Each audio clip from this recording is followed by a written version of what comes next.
Topic है हमारा bill बनाना। Bill बनाएंगे तो कैसे बिल बनाएंगे, तो देखिए यहाँ पोटैटोज लिखा हुआ है, टोमेटोज लिखा हुआ है और यहाँ पे लिखा हुआ है मिल्क और ओनियन। अब हमने पोटैटो खरीदा है 2 किलोग्राम, टोमेटोज खरीदा है 3 किलोग्राम, मिल्क खरीदा है 1 लीटर एंड ओनियन खरीदा है हाफ किलोग्राम। तो अब हम इसका बिल कैसे बनाएंगे, तो हमने आपको बिल बनाना सिखाया है कि आप बिल का पहले चार्ट बना लीजिए। तो बिल के चार्ट में सबसे पहले हम सीरियल नंबर लिखेंगे कि हमारा सीरियल नंबर हो गया। ओके, अब हम यहाँ पे लिखेंगे कि हमने कौन कौन सा आइटम खरीदा है। तो ये हमारा आइटम हो गया। नेक्स्ट हमारा हो गया क्वांटिटी हो जाएगा, क्या होगा UAN क्वांटिटी। हमने कितना सामान खरीदा, हम पहले लिखेंगे क्या क्या खरीदे, कितना कितना खरीदे और किस रेट में खरीदे, और ये रेट में खरीदे और ये टोटल हमारा अमाउंट क्या होगा। ठीक है, तो देखिए मैंने यहाँ पे क्वांटिटी बताई है, यहाँ रेट नहीं बताया, तो हम यहाँ पे रेट को भी लिख लेंगे साथ में। ठीक है, अगर आपके बुक में पहले से रेट दिया रहेगा तो आप क्या कीजिएगा, उस रेट से यहाँ पे रेट को लिख लीजिएगा। तो सबसे पहले हमारा सीरियल नंबर 1 होता है, हमने 4 सामान 1 2 3 4 4 आइटम्स को खरीदा है, तो 4 आइटम 1। सबसे पहला आइटम है पोटैटो। तो पोटैटो को क्वांटिटी कितनी है, हमने 2 किलोग्राम खरीदा। कितना खरीदा, 2 किलोग्राम। और इसका रेट है नहीं, यहाँ नहीं लिखा हुआ है, लेकिन इसका रेट है 20 रुपीज।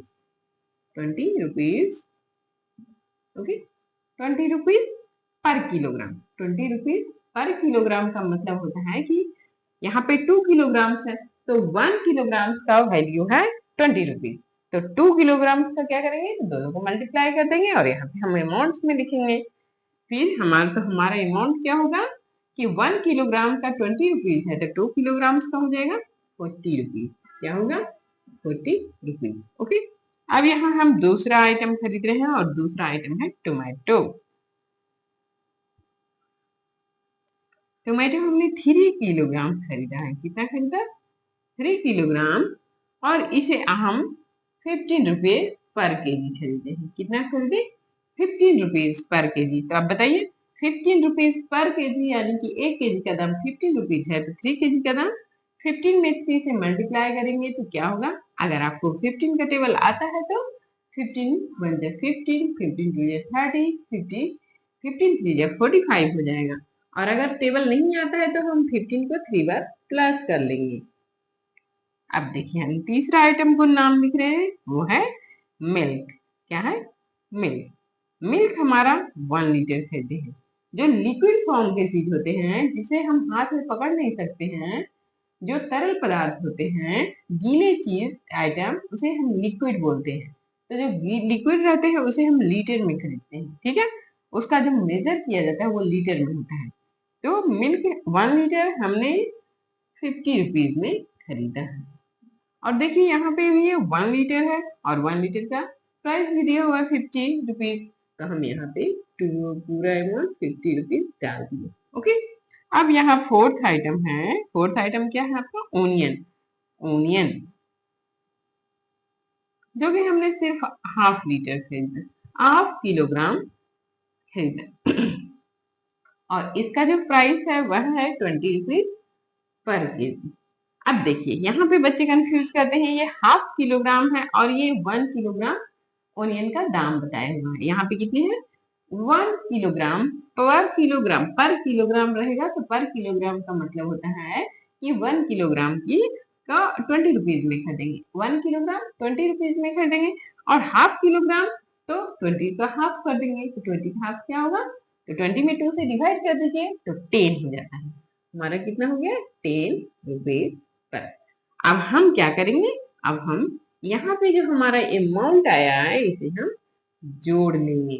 तो टोटल कितना रुपीज हमें पेड करना पड़ेगा, टोटल यहाँ देखिए 0500, तो यहाँ हो गया 5 और यहाँ हो गया 4 और 4 8 हो गया। 8 में 1 प्लस किए तो 9 हुआ। 9 में 5 प्लस किए तो 14 हो गया। तो हम लोग 14 145 रुपीज। टोटल कितने रुपीज हमें हमने बिल कितने का बनाया? जो जिस आइटम को हमने खरीदा, यहाँ हमने 4 आइटम्स को खरीदा और 4 आइटम्स का बिल कितने का बना? 145 रुपीज का।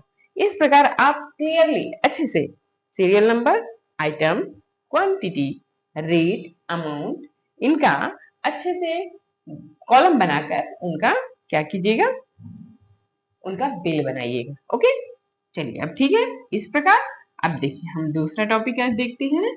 ये हमारा हो गया बिल का टॉपिक। अब हम देखते हैं कि हम किसी भी शेप्स को कैसे पहचानें। शेप, हमने शेप बचपन से पढ़ा है, तो हमने बहुत सारे शेप पढ़े हैं। हमने पढ़े हैं रेक्टेंगुलर, स्क्वायर, ट्रायंगल। तो आज हम देखते हैं कि अगर आपको ट्रायंगल बनाने बोला जाएगा तो आप कैसे ट्रायंगल बनाइएगा? तो ट्रायंगल यानी कि जिसके पास 3 एंगल्स हो। यहाँ देखिए, अगर ये है तो इसे हम क्या बोलेंगे? तो इसे हम बोलेंगे ट्रायंगल। क्या बोलेंगे? ट्रायंगल। ट्रायंगल यानी कि जिसके पास 3 साइड्स हैं। हमने इससे पहले वीडियो में पढ़ा था, इसके पास 3 कॉर्नर होते हैं, 3 साइड्स होते हैं और कॉर्नर को क्या बोलते हैं? वर्टेक्स बोलते हैं, साइड को एज बोलते हैं। ओके, तो ट्रायंगल के पास 3 एंगल्स भी होते हैं, 3 कॉर्नर्स भी होते हैं और 3 साइड्स भी होते हैं। इसके बाद हमने पढ़ा था, क्या वो पढ़ा था? इसके बाद हमने सर्कल। सर्कल तो आप सर्कल तो जान रहे होंगे कि सर्कल सर्कल हो गया, ये सर्कल हो गया। अब हम देखते हैं कि ये क्वाड्रिलेटरल क्वाड्रिलेटरल क्या होता है? तो क्वाड्रिलेटरल जो होता है उसको चतुर्भुज, हिंदी में बोलते हैं उसके चतुर्भुज। क्वाड्रिलेटरल को क्या बोलते हैं? चतुर्भुज। तो चतुर्भुज यानी कि जो हमारा रेक्टेंगल पढ़ते हैं, ये हमारा हो गया क्वाड्रिलेटरल। ये है हमारा क्या है? क्वाड्रिलेटरल। लेकिन क्वाड्रिलेटरल में हमारा रेक्टेंगल भी आता है और स्क्वायर भी आता है। हमारा रेक्टेंगल भी आता है और क्या आता है? स्क्वायर भी। क्यों? क्योंकि दोनों के पास 4 साइड्स हैं। दोनों के पास 4 साइड्स हैं, इसीलिए रेक्टेंगल और स्क्वायर दोनों क्वाड्रिलेटरल शेप में आते हैं। दोनों क्या होते हैं? दोनों क्वाड्रिलेटरल शेप में आते हैं, क्योंकि दोनों के पास 4 साइड्स होते हैं, 4 एंगल्स होते हैं। ओके, चलिए अब इससे आगे हम देखते हैं, कुछ क्वेश्चन देखें क्या? तो हमारा मैथ का एक क्वेश्चन है, उसे हम देखते हैं। हमने शेप्स देख लिए, और अगर आपको शेप्स काउंट करना रहेगा तो आप कैसे काउंट करिएगा? तो उस शेप्स में ढूंढिएगा कि हमारे पास कितने एंगल हैं, कितने। जैसे हम मान लीजिए मैंने एक ऐसा बनाया हुआ फिगर आया,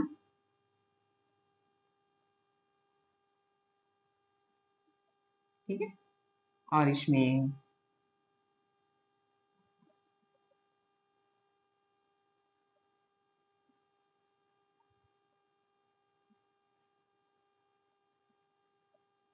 और यहाँ पे है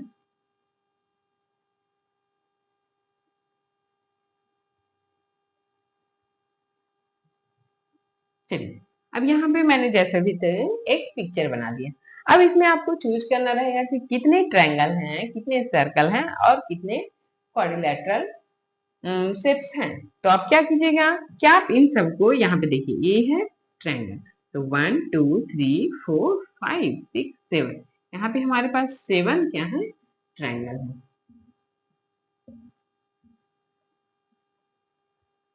7 ट्रायंगल। अब हमारे पास 1 सर्कल है और हमारे पास ये सिर्फ 1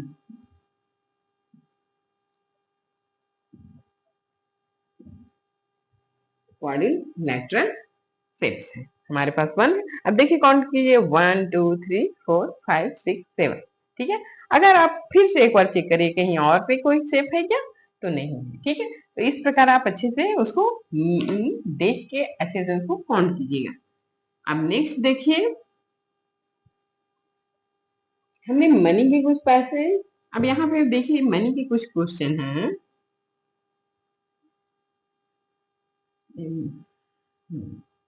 ठीक है, अगर आपके पास 5 रुपीज है, 5 रुपीज प्लस 10 रुपीज प्लस 50 पैसे,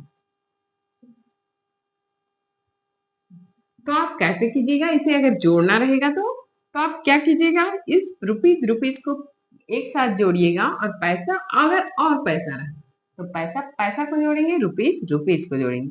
तो यहाँ पे 5 रुपीज है और 10 रुपीज है, तो कितने होंगे?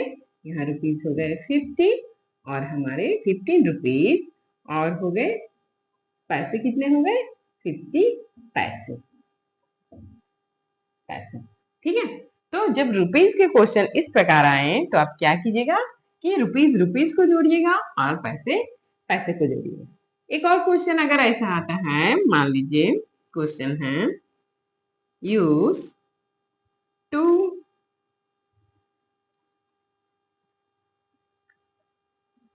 different method to give ₹7। तो क्या करना है? Use two different method to give ₹7।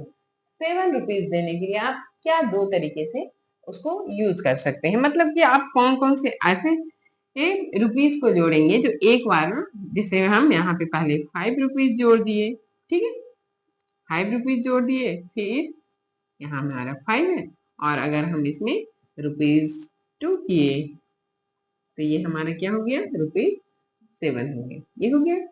अगर ये, और अगर हम कुछ चेंज करना चाहें तो हम ये भी कर सकते हैं कि अगर हम 50 पैसे से हम 7 रुपीज बनाना चाहेंगे तो हमारे पास हमें कितने पैसे चाहिए?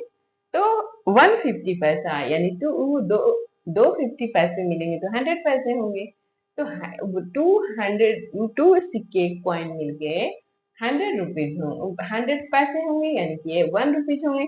तो 7 रुपीज के लिए हमको 50 पैसे के क्या चाहिए? कॉइन चाहिए। 50 पैसे के कॉइन चाहिए, लेकिन आजकल तो 15 पैसे चलते नहीं है, 50 पैसे जो चलते नहीं है, तो हम 1 रुपीज के भी कर सकते हैं। तो 1 रुपीज के लिए हम कितने कॉइन्स देंगे 7 रुपीज के लिए? तो हम देंगे 7 कॉइन। 1 रुपीज के हम 7 कॉइन अगर देते हैं, 1 रुपीज प्लस 2 रुपीज, 3, 4, 5, 7।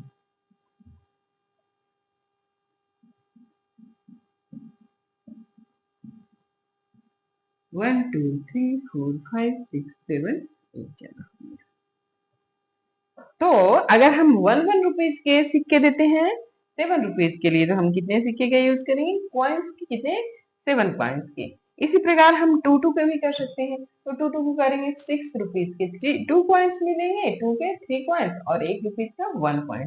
तो इस प्रकार आप कितने तरीके से 7 रुपीज को बना सकते हैं, ठीक है। तो इस प्रकार आप पैसे को, मनी को अच्छे से ध्यान दीजिएगा, डिवीजन मल्टीप्लिकेशन को थोड़ा सा अच्छे से ध्यान दीजिएगा। और हम पढ़ेंगे आज एक और पिक्टोग्राफ। पिक्टोग्राफ क्या होता है? ये पिक्टोग्राफ,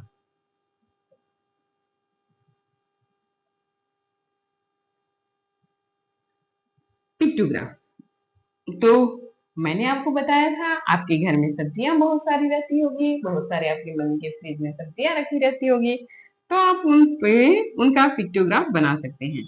पोटैटो है, तो आपकी मम्मी के फ्रिज में कितने पोटैटो रखे हुए हैं, उसका पोटैटो का आप ड्राइंग बना दीजिएगा, ये उसका पिक्टोग्राफ होगा। आपके पास टोमेटो होगा,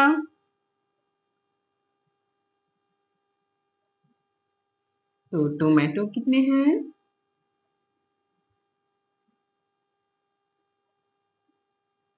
इस प्रकार अगर एग्जाम में पिक्टोग्राफ बनाने का रहा या फिर इसे काउंट करके नहीं का रहा, तो आप इसे क्या करिएगा कि इस प्रकार पिक्टोग्राफ मतलब होता है कि पिक्चर के द्वारा प्रदर्शित करना कि वह आइटम कितना आपके पास उपलब्ध है। ठीक है, तो आप पढ़ते रहिए, समझ